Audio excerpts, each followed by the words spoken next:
Ahora vamos a establecer contacto vía Skype con José González, economista, nos acompaña como siempre desde Nueva York. Buenas tardes, bienvenido. Encantado, Mariano, un placer estar en el programa. Bien, vemos los mercados al alza el día de hoy, ¿qué está ocurriendo en Wall Street? Básicamente el mercado, la bolsa de valores de Nueva York, el Dow Jones Industrial, arriba casi 500 puntos, un poquito menos, con cierto entusiasmo por la aprobación el fin de semana en el Senado del paquete fiscal de la recuperación COVID de la administración Biden, 1.9 billones de dólares. El monto se mantuvo, se modificaron algunos acápites en lo que se refiere a los beneficios, se bajaron los límites de los sueldos, lo mismo que las asistencias al desempleo, pero se mantuvo el monto que era lo importante.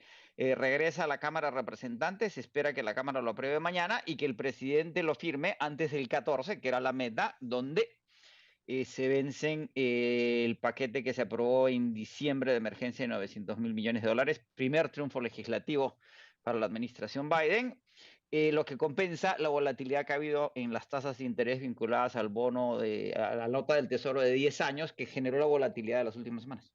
Efectivamente, veíamos cómo los bonos del Tesoro hoy también tenían un repunte impulsados por la expectativa de inflación. ¿Esto qué tanto puede durar? ¿Cuánto puede durar el rally de los bonos? Mire, los bonos llegaron en el momento crítico, hace un año precisamente, cuando se desencadenaba la pandemia y se empezaban a decretar las cuarentenas. Estamos a días de cuando la cuarentena en Nueva York se decreta, si no me equivoco, el 13 o el 17 de marzo. En ese momento las tasas del bono a 10 años cayeron a 7%, 0.7, perdón, 0.7%, que es el nivel más bajo en la historia. Y de ahí han empezado a subir sistemáticamente a este 1.6 prácticamente en que están ahora, lo que ha generado temor dentro del mercado, porque la renta fija nos está anunciando es que el mercado espera inflación, y la inflación es muy mala para las acciones. Hay un número mágico en el cual los bonos empiezan a ser más atractivos que las acciones y se rebalancean los mercados. ¿Cuál es el número mágico? Nadie sabe, pero el cálculo es que entre 1.7 y 2%. Si eso sucediera, los bonos vuelven a regir la dinámica de los mercados que hoy día reaccionan a la aprobación del paquete fiscal, pero que van a seguir pendientes de cómo se desenvuelvan las tasas de interés. Hay análisis que hablan de que de cara a 2022 los bonos van a tocar su nivel más bajo. ¿Podría ser esto así a los principios del próximo año? En términos de precio, recuerda que Sí. la tasa es inversamente proporcional al precio. Mientras mayor la tasa, menor el precio. ¿Por qué están cayendo los bonos? Porque los inversionistas están vendiendo los bonos a 30 años para comprar los bonos de corto plazo, porque se espera que la inflación llegue cuando se recupere la economía y regrese la demanda.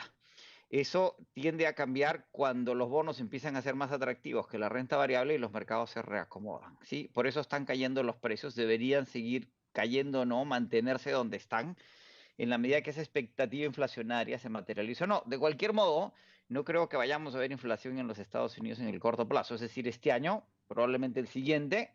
De ahí que el mercado va a estar tratando de decidir qué es lo que va a suceder con la demanda en los Estados Unidos. Los indicadores de empleo del viernes pasado fueron positivos en términos generales, pero granularmente no necesariamente positivos. Seguimos hablando de una tasa de desempleo importante en los Estados Unidos.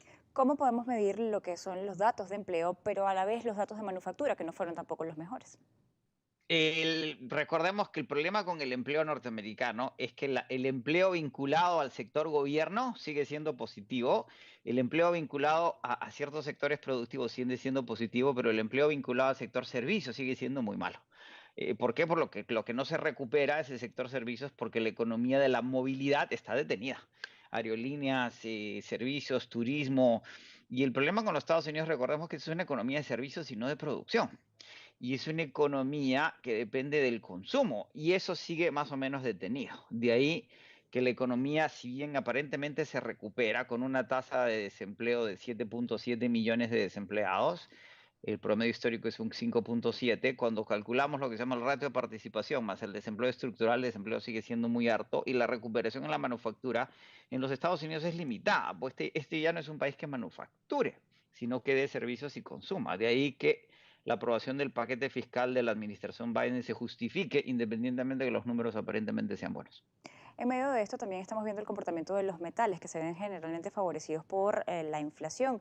El caso del cobre, el día de hoy, el repunte que ha tenido en este momento este metal específicamente, ¿a qué se debe? Los metales básicos, lo que se llaman los metales base, los metales industriales han tenido una performance extraordinaria en los últimos meses, incluso desde que empezó la pandemia y las cuarentenas, en la medida que la única economía que creció el año pasado fue China y sigue creciendo este año, a la cual se suma China. Ya se habla en los Estados Unidos de una década asiática, en la medida que las economías occidentales no terminan de recuperarse por la pandemia, rebotan, pero no crecen y las economías emergentes siguen teniendo grandes problemas. Y recordemos que China representa entre el 46 y el 49% de la demanda de metales de uso industrial y el rey de los metales de uso industrial es el cobre. Y hay la oferta se contrajo por las cuarentenas. Uno de los mayores productores de América Latina de cobre, perdón, sigue siendo América Latina. Y entre los productores más importantes está Perú, que tuvo la cuarentena más severa, una de las más severas en el mundo. Se cerró el sector minero, cosa que no hicieron ni México ni Chile. Y la oferta no es la misma que había el año pasado, por lo tanto eso está presionando el precio, que además se justifica por lo que se llama la transformación energética. La administración Biden es una administración verde que va a proponer una inversión en infraestructura verde importante, lo cual sustenta los precios de los metales básicos, especialmente el cobre, el platino, la plata.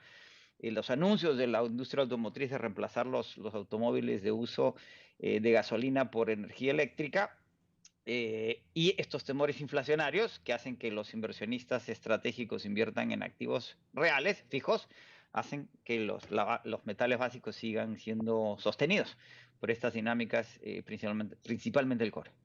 Dentro de esto vemos el oro que también perdía el día de hoy. ¿Puede volver hacia el futuro a crecer? No hay ninguna expectativa. El oro llegó en su pico a 2070, los gold bugs, como se le dice a los insectos del oro, como se le dice a los fanáticos del oro. En el momento que llegó a 2070 apostaban que llegaba a 3000 y sin embargo retrocedió a los 1700, 1800. Déjenme ver cuánto está el oro para no darle un precio. 1680 que está ahorita. Está más o menos a los niveles de 1700 en los que se ha quedado recientemente. El oro siempre ha sido considerado como la mejor protección contra la inflación. Sin embargo, ya no hay tanto entusiasmo con el oro, pero sí, por ejemplo, con el Bitcoin. El Bitcoin sigue a niveles históricos altos, no sé en cuánto está, idea no lo tengo, sí lo tengo aquí en la pantalla, déjeme ver un segundo. Bitcoin está en 51.407, llega a sus niveles récord porque hoy día los mercados consideran el Bitcoin como el nuevo oro, ¿sí? De ahí que el hedge entre el oro y el Bitcoin se mueva, y hay que subrayar, sin embargo, que nadie sabe a ciencia cierta cuál es el valor del oro ni del Bitcoin. El oro y el Bitcoin valen lo que el mercado dice que valen porque es imposible calcular valor intrínseco en ninguno de los dos activos.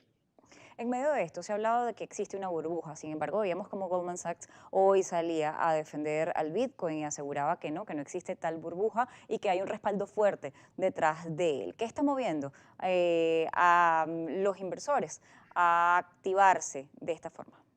La liquidez existente en el mercado, que es vasta y a la cual hay que sumarle 1.9 billones más en asistencia fiscal. Esa liquidez eventualmente llega al sector financiero. Todo el dinero que usamos, compramos, vendemos, usamos tarjetas de crédito, eventualmente tiene que acumularse en algún lugar, y su uso para buscar retornos tiende a buscar activos que pueden ser atractivos. Y hay que recordar todavía que las criptomonedas siguen siendo un activo muy alternativo, en el cual los flujos de dinero son marginales cuando tomamos en cuenta lo que va a la renta fija o a la renta variable o a las materias primas. Y recordemos que la mayor parte del dinero siempre está en la renta fija. Son las tasas de interés lo que determinan el valor de todos los otros activos. Por eso es que el nivel del bono del tesoro a 10 años es el indicador más importante en los mercados. Y de ahí que el Bitcoin haya subido, pero de nuevo, en el caso del Bitcoin no se puede determinar el valor del Bitcoin. No hay forma no paga dividendos, no tiene balance. El Bitcoin vale lo que el mercado cree que vale, y a eso se han sumado una cantidad de instituciones, de fondos institucionales, de bancos de inversión, a lidiar con el Bitcoin, lo cual podría mantener esos niveles actuales. Lo que hay que recordar que es un activo extremadamente volátil y que así como vale 50.000 puede valer cero. No hay una noción clara. Hay una burbuja. Charlie Munger, el socio de Warren Buffett, decía hace 10 días, poco más, poco menos, que él no sabe qué es peor, que si la capitalización de mercado de Tesla sea $1 billón o que el Bitcoin valga $50.000. ¿Cómo ve en este caso la economía de América Latina de cara a lo que va a ser este primer trimestre del año 2021 y las expectativas que pueda haber para el cierre del primer semestre del año? Debería ser un trimestre no necesariamente bueno porque recordemos que enero y febrero siguieron siendo meses sin pandemia y sin cuarentenas. Los efectos de las cuarentenas y la pandemia se empezaron a sentir en marzo, abril y hacia adelante. Con el segundo trimestre fue el peor. El segundo trimestre va a ser un trimestre de grandes rebotes a nivel global y de América Latina en particular.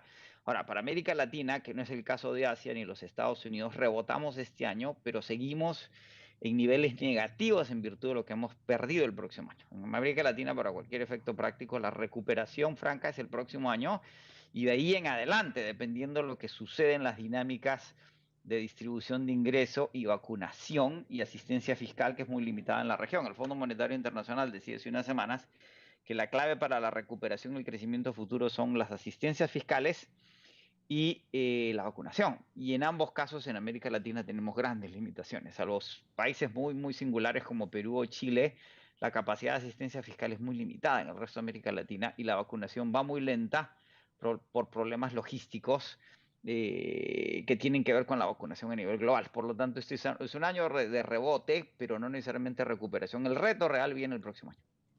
Bien, le agradezco habernos acompañado la tarde.